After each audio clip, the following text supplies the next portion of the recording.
I can turn into a fish. Chapter 42, Returning the Courtesy.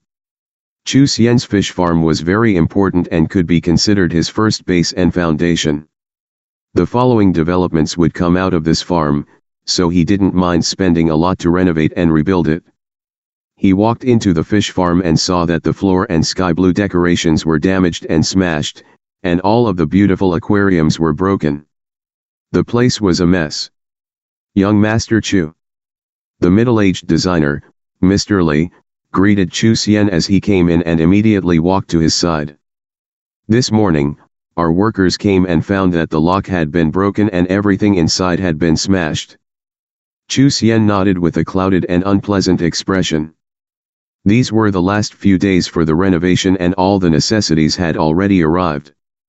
It would have taken only 3 or 4 more days to finish the installation. Young Master Chu, the damages are at least 70,000. Mr. Li said with a frown. I know, Chu Xian replied, taking a deep breath and walking over to the police. Policeman brothers, have you figured out who did this? Hard to tell. A policeman said as he looked around before turning to Chu Xian with a sympathetic look. There are no cameras and no evidence, so. The cop didn't finish his sentence, but Chu Xian understood. His things had been smashed and he couldn't do anything about it. Move aside, move aside. An arrogant voice suddenly sounded out and some of the crowd moved aside. I must say, brother. What happened? A young man said with a mocking tone. Chu Xian looked at him and his eyes flashed coldly before he said, so it was you. Haha, bro.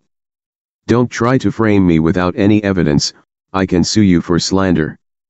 Qin Ziyu said and turned to examine the surroundings with a proud look. Tisk tisk, such a fancy place all smashed up. These aquariums must have been several thousand each. What a shame, bro. I don't know what bad things you did, but you should be careful. He probably slept with another man's woman, why else would this have happened to him?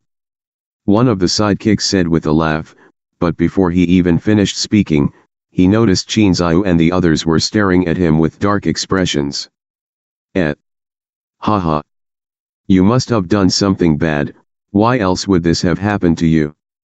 The young man repeated awkwardly. Chu Xian smiled coldly and walked menacingly toward Ziyu. What do you want?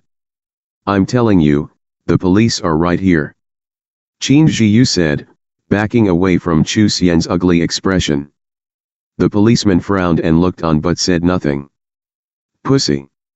You didn't dare to act like a man and instead used these cowardly, despicable methods. Very good.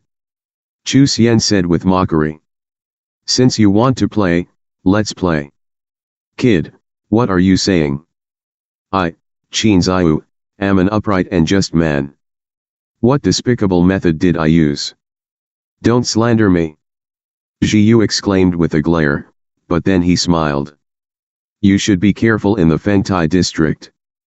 I don't care what background you have, but even if you're a dragon, you'll lay down for me, and even if you're a tiger, you'll sit.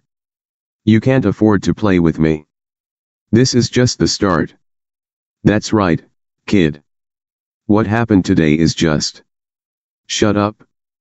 Qin Ziyu said, glaring at the young man who stepped forward to speak. You idiot.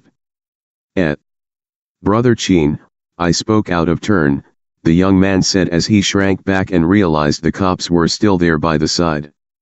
Okay. Just wait and see if I can afford to play or not. Chu Xian said with a cold look and turned to Mr. Li. Mr. Li, keep working and replace all the broken things. This. Mr. Li said hesitantly. This is not a problem. Just 70,000 I can waste this much.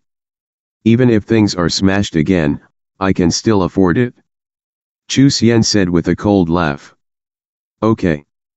Mr. Li replied, nodding in response to his slightly tyrannical and insane talk before turning to the workers. Collect all the damaged things and buy any replacements needed. Let's keep working. Qin Ziyu was stunned by Chu Xian's domineering words, then he said gloomily, "Kid. Good luck." He. Good luck to you as well. Chu Xian said with an evil smile. Son, I hope you get some cameras set up around here, or else we can't do anything even if you know who the culprit is, a middle-aged cop reminded Chu Xian as Qin Ziyu and the others left. Yes. I understand. Thank you very much, brothers, Chu Xian replied, nodding as he offered them some cigarettes. The cops waved their hands in refusal and left. The crowd of onlookers murmured in low voices, pointing here and there and glancing at Chu Xian with sympathy. Chu Xian lit a cigarette and walked over to the onlookers with a smile, offering some cigarettes, asking, "Brothers and sisters, can I ask who those young men were?" The expressions of the bystanders were awkward, and after a long silence, an old man glanced around and said in a quiet voice, "Son, I'll warn you cause you're new to these parts. Don't mess with them. You should resolve whatever trouble you have with them as soon as possible." Chu Xian frowned and said, "Uncle, can you be more specific?" "I'll tell you the important points. That kid in black is Qin Ziyu, and he's the son of a boss who owns a fish farm here." The old man pointed at the lake.